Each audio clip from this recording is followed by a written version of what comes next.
মুক্ত আকাশে মুক্ত বাতাসে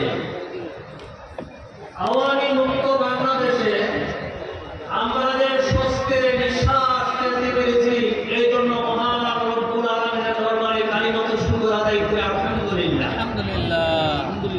এই পৃথিবীতে যত জালেম ছিল, নমরুদ, ফেরাউন, এই তিনজনকে যদি এক ভান্ডারে একটা পাত্রে রেখে আরেকটাতে রাখা হয়, তিনজনের বেশি আপনার অন্যায় করে ফেলা হচ্ছে না।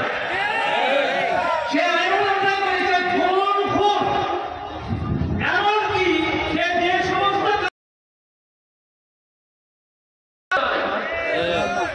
তাই আমি সাউকান্দি কুমিল্লা